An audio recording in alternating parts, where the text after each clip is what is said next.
Sabi ko lahat sa mga konserto, bigyan na dito na. Ayun mga karakragan, kumusta kayong lahat? At ngayon ay may panibagong kanta naman tayong pag-aralan, yung kanyang chords. So panibagong kanta, panibagong chords naman yung pag-aralan natin. So ngayon yung kanta ng Juan de la Cruz Band, yung title niya ay Kahit na Anong Mangyari. So medyo challenge ito mga karakrakan dahil yung sa original nito ay electric guitar ang gamit nito at saka naka-distortion siya. So medyo challenge dahil yung gagamitin natin ngayon ay acoustic lang dahil wala tayo nun. So ang ituturo lang natin ay yung kanyang chords lang kaya hindi lang muna natin kailangan ng electric guitar at saka yung distortion dahil chords lang naman yung ituturo natin. So yun, umpisa natin. Dito tayo sa kanyang intro. Yung intro niya ay naka lead yun. So dito yan kuha yan sa pang 4 fret 1, 2, 3, 4, 5, 6, 7, 8, 9 sa 9 fret sa 4th string yun. Yan yan. So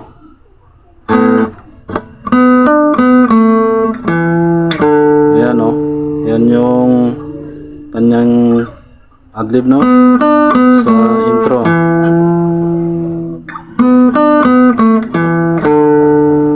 Tapos yun, yan yung kanyang intro.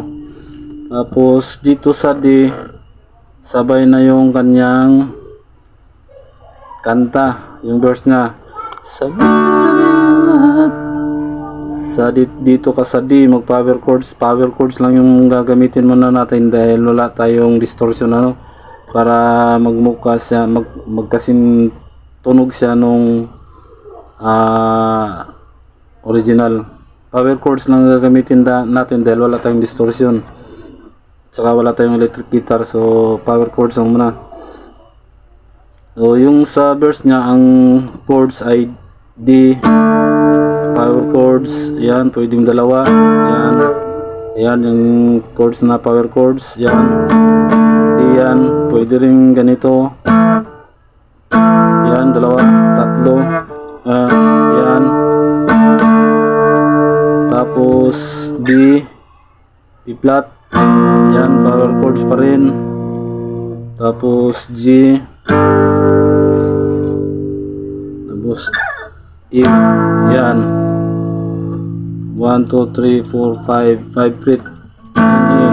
Pero dito pwede, kaso lang power chords nga ang gagamitin natin dahil para magkatunog siya. Dito tayo so yung sa verse na ay D flat, G, tapos E. So yun, so tugtugin natin.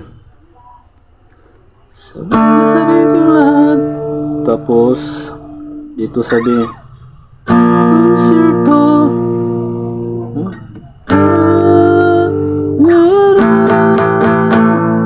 tapos balik ka sa D, sa second verse na D, tapos E, tapos D, balik sa E, tapos G,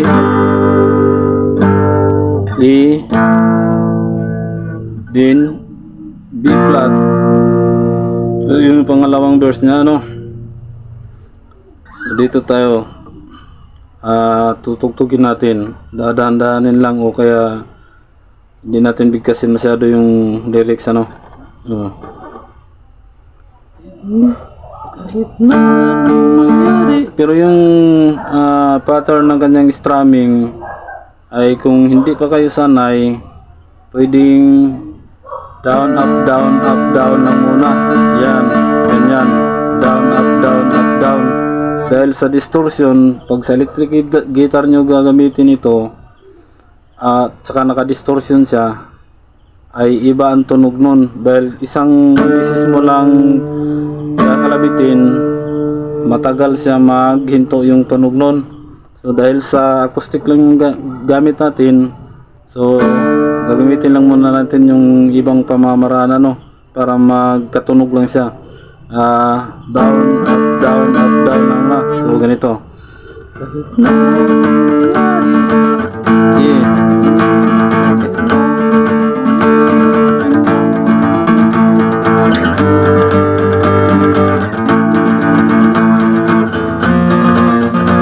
So yun. So tutugtugin natin para tuloy-tuloy.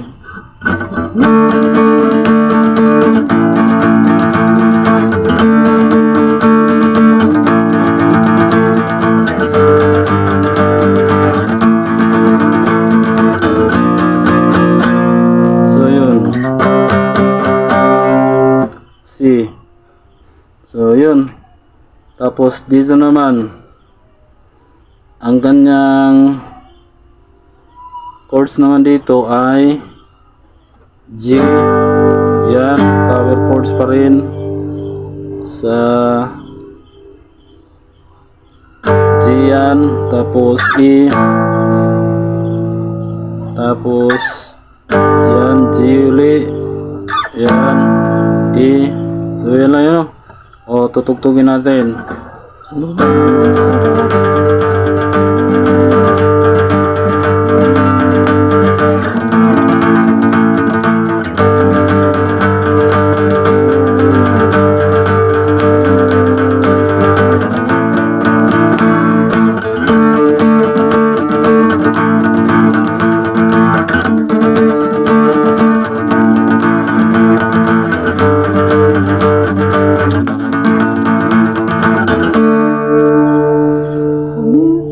Yun.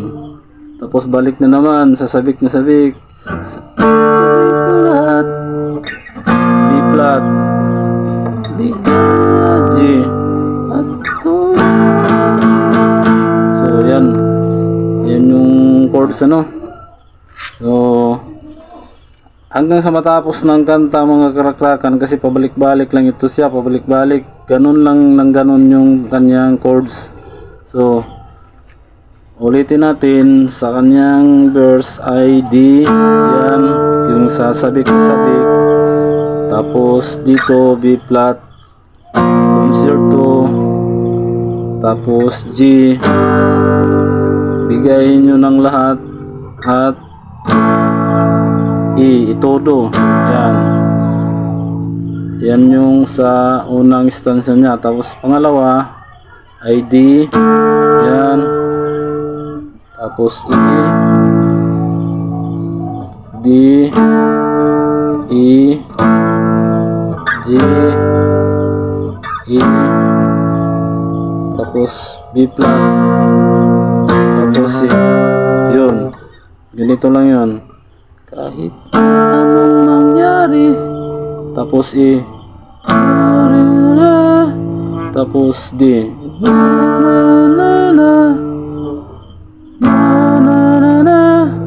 tapos G, tapos E, tayo lahat ay mag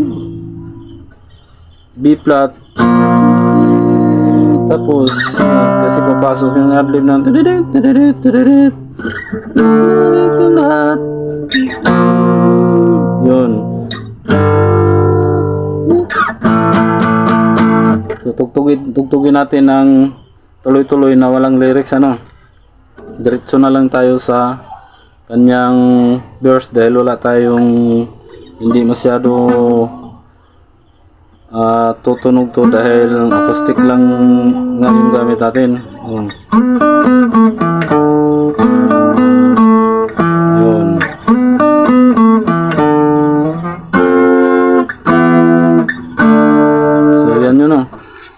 tayo. Yan yun.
So, yun lang yun, ano, mga karaktakan. So, hindi natin kumpletuhin lahat dahil course man lang yung papag-aralan natin, ano. So, yun lang lahat yung course nun. Lahat pabalik-balik lang yun siya. Pabalik-balik lang yung lyrics nun. Tapos yung chords, ganun din, pabalik-balik lang din. So, kung palagi yung pakikinggan nito na kanta, tapos susundin nyo sa gitara, ganun lang talaga yung pagpapractice. Kung may isang kanta ka na gustong matutunan, ay doon mo lang pinapatugtog mo lang yun, tapos sinusundan mo lang yung tugtog, ano. So yun lang yun, masasanay ka rin. So sana may natutunan tayo sa panibago nating pinag-aralan na mga chords. At maraming salamat at paki-subscribe na lang po sa aking YouTube channel, Mulas Vlog.